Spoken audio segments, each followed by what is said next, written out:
কি কাজ করলে মন থেকে হিংসা অহংকার দূর হবে? হিংসা এবং অহংকার এই দুইটা কাবিরা গুনাহ। কারোর ভালো চা দেখলে যদি আপনার অন্তরে জ্বালা পোড়া করে, অস্থির লাগে, বুঝতে হবে আপনার মধ্যে হিংসা আছে। কাউকে যদি ছোট মনে হয়, তুচ্ছ মনে হয়, নিজেকে কিছু একটা মনে হয়, বুঝতে হবে আপনার মধ্যে কি আছে? অহংকার আছে। কেউ হক কথা বলেছে, আরে ও বলছে, তার কথা কেন শুনতে হবে? বাতারুল হক, হককে অস্বীকার করলেন, বুঝতে হবে অহংকার আছে। কেউ কথা বলতে গেলে, আরে রাখো তোমার কথা, দমায় রাখলেন, বুঝতে হবে অহংকার আছে। এই অহংকার দূর করার জন্য কি করতে হবে? নিজের চাইতে যাদেরকে ছোট মনে হয়, তুচ্ছ মনে হয়, সে মানুষগুলোকে বেশি বেশি সালাম দিতে হবে, তাদের সাথে বেশি বেশি মিশতে হবে, তাদের সাথে বেশি বেশি বসতে হবে। তাতে নিজের অহংকার দূর হবে ইনশাআল্লাহ।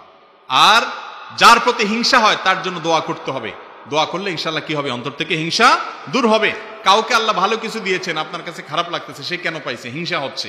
দোয়া করেন, আল্লাহ তাকে আরো দেন। মনে চায় না দোয়া করতে, তো দোয়া করেন।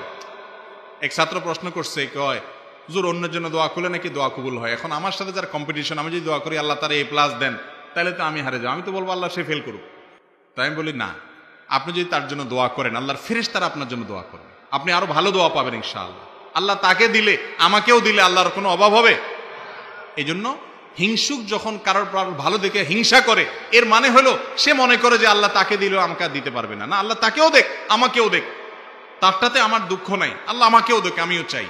এরকম করলে সেটা হিংসা হবে না।